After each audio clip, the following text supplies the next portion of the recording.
বিসমিল্লাহির রহমানির রহিম। আসসালামু আলাইকুম।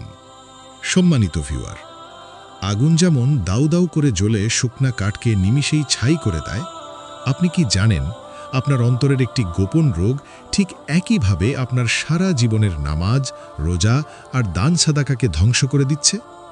সেই ভয়ানক রোগটির নাম হল হিংসা বা হাসাদ। ইসলামে হিংসাকে আত্মিক ব্যাধিগুলোর মধ্যে অন্যতম মারাত্মক বলে গণ্য করা হয়। রাসূলুল্লাহ সাল্লাল্লাহু আলাইহি ওয়াসাল্লাম কঠোর হুঁশিয়ারি উচ্চারণ করে বলেছেন, তোমরা হিংসা থেকে বেঁচে থাকো, কেননা হিংসা নেক আমলকে এমনভাবে খেয়ে ফেলে যেভাবে আগুন কাঠকে খেয়ে ফেলে। সুনানে আবু দাউদ। একটু গভীরভাবে চিন্তা করুন, মহাকাশে সংঘটিত প্রথম পাপ কি ছিল? ইবলিস শয়তান কেন আল্লাহর রহমত থেকে বিতাড়িত হল? কেবল আদম আলাইহিসসালামের প্রতি হিংসার কারণে। পৃথিবীতে প্রথম হত্যাকাণ্ডটি কেন ঘটেছিল? কাবিল তার ভাই হাবিলকে হত্যা করেছিল এই হিংসার বশবর্তী হয়েই।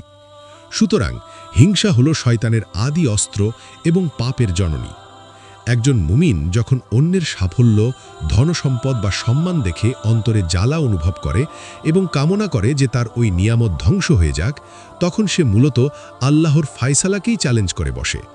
কারণ ওই ব্যক্তিকে সম্মান বা সম্পদ দিয়েছেন স্বয়ং আল্লাহ। অন্যের সুখ দেখে হিংসা করা মানে পরোক্ষভাবে আল্লাহকে বলা, হে আল্লাহ, তুমি তাকে কেন দিলে? তোমার সিদ্ধান্ত সঠিক হয়নি। নাউজবিল্লাহ।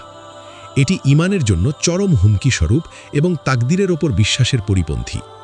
হিংসা কেবল পরকালই নষ্ট করে না, দুনিয়ার শান্তিও কেড়ে নেয়। হিংসুক ব্যক্তি সর্বদা মানসিক অশান্তি ও দহনে ভোগে, কারণ অন্যের উন্নতি সে সহ্য করতে পারে না। অথচ হিংসা করে সে অন্যের বিন্দুমাত্র ক্ষতি করতে পারে না, বরং নিজের আমলনামা শূন্য করে ফেলে এবং নিজেকেই মানসিকভাবে অসুস্থ করে তোলে। হিংসা থেকে বাঁচার উপায়: কারো উন্নতি দেখলে হিংসা না করে মাশা আল্লাহ বলুন এবং তার জন্য আরও বরকতের দোয়া করুন।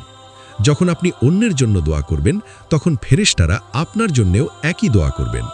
মনে রাখবেন, অন্যের নিয়ামত দেখে খুশি হওয়া এবং নিজের যা আছে তা নিয়ে সন্তুষ্ট থাকাই হল প্রকৃত মুমিনের বৈশিষ্ট্য।